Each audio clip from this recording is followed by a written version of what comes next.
Court से बाहर निकलते समय मीडिया से कहा, न्यायपालिका की जो पट्टी हटाई है वह जात और धर्म देखकर न्याय कर सके। आपको बता दें कि एसडीएम थप्पड़ कांड से जुड़ा ये मामला है। एसडीएम थप्पड़ कांड को लेकर जेल में बंद नरेश मीणा ने मंगलवार को न्यायपालिका की कार्य प्रणाली पर सवाल खड़े कर दिए हैं। टोंक SC/ST कोर्ट में पेशी से बाहर निकलते समय मीडिया से कहा कि सब जगह भ्रष्ट सिस्टम है। 6 माह से जेल में हूं।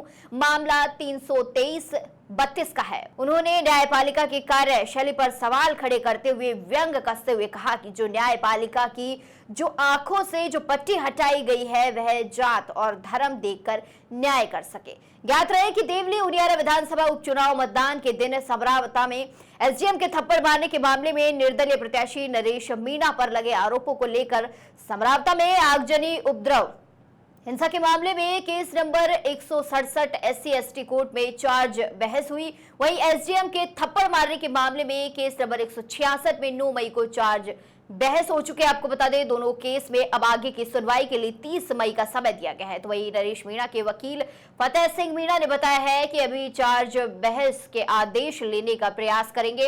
उसके बाद जयपुर हाई कोर्ट में 21 और 23 मई को जमानत याचिका पर सुनवाई होगी, जहां चार्ज बहस के आदेश लेकर आएंगे और हाईकोर्ट के न्यायाधीश से अपील की जाएगी कि यह मामला सामान्य मारपीट का है।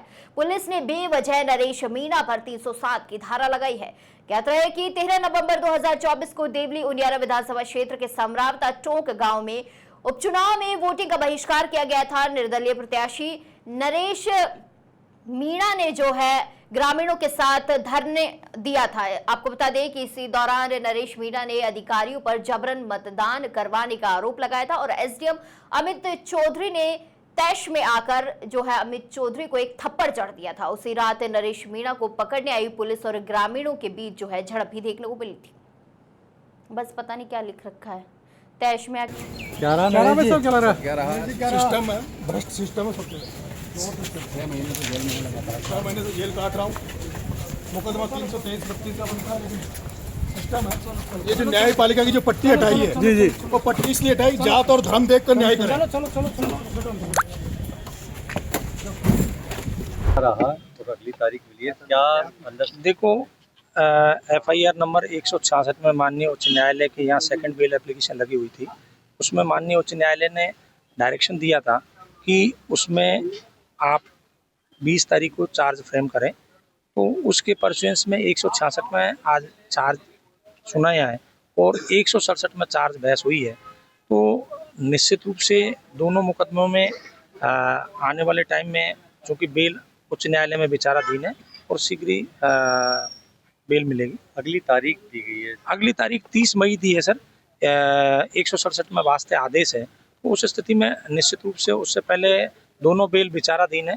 एक में 23 मई है और दूसरी में 21 मई है। तो ये चार्ज आदेश लेकर के हम उच्च न्यायालय के समक्ष वहाँ बेल एप्लीकेशन को बहस करेंगे। तो मेरे सामने ऐसा क्या हुआ कोर्ट में कि आज नरेश मीणा जब कोर्ट से निकल रहे तो ये कहते सुने गए कि सिस्टम भ्रष्ट है?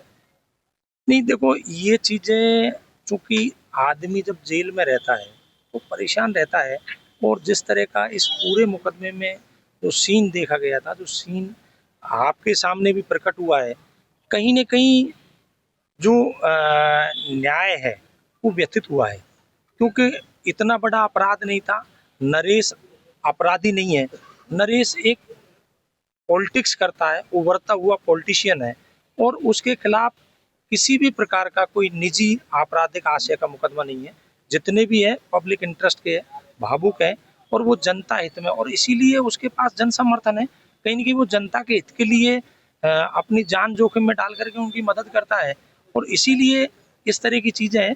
पर चूंकि एक छोटे से जो घटनाक्रम था उसमें अगर मान लो 5-6 महीने उसको जेल रहना पड़ रहा है, निश्चित रूप से उसकी जगह अगर हम भी होते तो व्यथित होते। यही समर्थकों में नरेश मीणा जी के नारेबाजी की है, लगता है कि घेरे का बांध धीरे धीरे टूटने लग गया लोगों का। हाँ, ये तो आपके सामने है ही ना। सरकार ने भी कहा था 1 महीने के लिए, 1 महीने के 3 महीने हो गए और अभी भी आश्वासन मिला था बहुत जल्दी। आज तो आशा थी। अब मिनिस्टर साहब ने पहली तारीख को भी कहा था कि आपके 307 नहीं बन रहा। आज 307 में ऐसा तो गुस्सा तो है ही ना। एक छोटे से मुकदमे में इतने दिन 6 महीने से जब ऊपर हो गए, तारीख पे तारीख मिल रही है, गुस्सा तो है ही। नरेश जी ने न्यायपालिका पे सवाल उठा दिया। सभी लोगों को लग रहा है ना इस चीज़ भी, छोटे से मुकदमे में इतने दिनों तक क्या क्या चाहते हैं, हकीकत करना क्या चाहते हैं ऐसा, तो गुस्सा तो है ही ना।